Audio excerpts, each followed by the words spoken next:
And after the war with Hezbollah in July, he probably would have been out of office. And he's hanging on very much by a thread right now. And Netanyahu has been blasted by the Israeli left-leaning press, is now considered the top candidate for future prime minister because they want a strong leader, not a double-minded leader like Ehud Olmert. What's also interesting is the White House biblical role. 1990 to the present.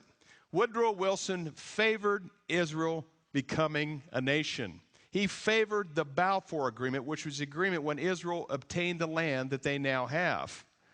What's also interesting is there were a couple presidents that lost their life at very key times. FDR gave King Saud a letter on Israel stating that if Israel wanted to become a nation, that FDR would immediately pick up the phone and call King Saud. He put this in writing. A week later, FDR died and was replaced by Harry Truman, who helped Israel become a nation. John F. Kennedy was pressuring Israel on their nuclear plan. John F. Kennedy did not want another nuclear country. They had France, you had Russia, you had the United States, and he did everything he could to pressure Ben-Gurion to stop this. Ben-Gurion stepped down as prime minister, was replaced. Kennedy started getting concerned about the election, took a little bit of pressure off Israel, said, okay, we want to have oversight on what you're doing. Kennedy was assassinated, and he was replaced by Lyndon Johnson, a great friend of Israel who armed Israel militarily right before the Six-Day War. Incredible timing. Richard Nixon's Middle East peace efforts, or Israeli-Palestinian peace efforts, were stopped by Watergate. Kissinger and former Secretary of State Rogers were very active in the process. They were really moving forward. They were hoping they were going to work out a peace deal, and Watergate stopped Nixon's peace efforts. Gerald Ford went after election, was not very involved in the process. Jimmy Carter became the next president. He found a diplomat in Sadat. See, Sadat, in his Yom Kippur War, was trying to take over Israel, but he was defeated, so he says, we can't defeat them militarily. Let's go to the peace table. So Jimmy Carter and Sadat and Begin sat down and worked out the Camp David agreements and also the Israeli-Egyptian peace accord, and that was the deal. Right after Carter's supposed success, the United States experienced the highest gas prices in history, the highest interest rates in history, an Iran hostage crisis, a failed presidency, and no legacy outside of a legacy of a presidential time in office where his party did not want to have anything to do with him, disowned him for all practical purposes. Fortunately, Carter's done some great humanitarian things over the last couple of years, but unfortunately, in the last 12 months, Jimmy Carter is now speaking out once again about how things should be done in Israel. I thought it was pretty humorous this year as Jimmy Carter was the one that was responsible for bringing the Palestinians into the peace process, was also the head vote monitor this year when the Palestinians had their big election in late January. Here's Jimmy Carter with his clipboard, with all his vote monitors, giving the news that Hamas now had 74 of 132 seats in the new parliamentary government. Hamas, who does not acknowledge Israel's right to exist, Hamas, who are terrorist organizations, this is part of Jimmy Carter's legacy in Israel. Ronald Reagan was reluctant to move forward into the peace process. He was convinced by Secretary of State Schultz and Arafat and Shimon Peres that this was a time for peace.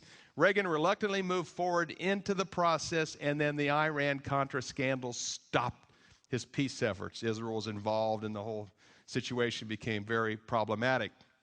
President Bush had a problem. It's called Ross Perot. Ross Perot helped him from getting elected, and I'll go into that in just a bit. Every time Bill Clinton was pressuring Israel, a scandal broke out for him.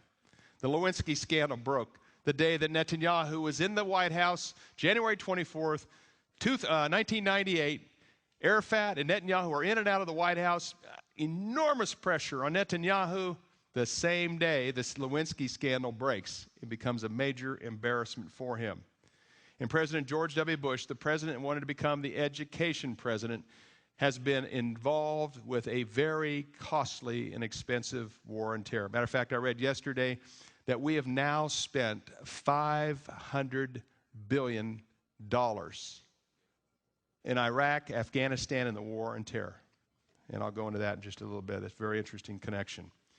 But during Bush, Clinton, and Bush's 14 years in the process, we've had 58 major catastrophes and our political crises that happen at the very same time or within 24 hours of the United States presidents applying pressure on Israel to divide their land. The greater the pressure on Israel, the greater the corresponding catastrophe in America. The 12 costliest hurricanes in U.S. history. The 10 costliest insurance events in U.S. history. There's a little bit of overlap between the first two. 3 of the 4 largest tornado outbreaks in U.S. history, and the two largest terrorism events in U.S. history, both World Trade Center events, had a connection to us putting pressure on Israel. See, the God of Israel is our homeland security. We have been blessed over and over and over again by God's restraining hand over this nation. But when you cross the line, you interfere with his plan for the nation of Israel and attempt to divide his land and give it to enemies of Israel, there are consequences.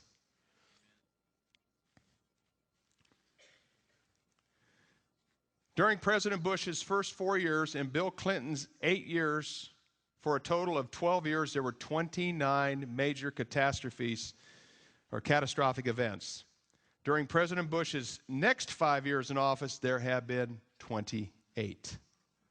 29 in 12 years, 28 in 5 years. Much greater intensity in President Bush's 5 years because we're moving further into some serious stuff. President Bush, October 30th, November 1st, 1991, Bush and Gorbachev co-sponsored the Madrid Land for Peace Conference. A couple weeks before Madrid, Gorbachev had a coup. He beat it, was able to be there at Madrid, but 5 weeks after Madrid, he was the former president of the Soviet Union, and Boris Yeltsin was now the president of Russia. This happens over and over again. I don't care what leader you are, you touch it, you're going to pay the price. President Bush, this was a payback to his buddies in other nations. He said, with Desert Storm, he had a big problem with Saddam Hussein, and he told all the world leaders, come join us in this war with Saddam. And he told the Arabs that he would sponsor a Land for Peace conference in Madrid. This was his payback. To put things in perspective, President Bush, right after Desert Storm, had the highest approval rating in history at 91%. We've never had a president anywhere near that approval rating. After Desert Storm, he and James Baker started moving forward. They decided to have the Madrid Land for Peace conference.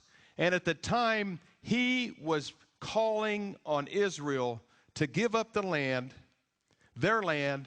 The perfect storm, which it had begun to develop, produced 100-foot Atlantic Ocean waves and was sending 30-foot waves into President Bush's Kennebunkport, Maine home as he is calling on Israel to leave the land.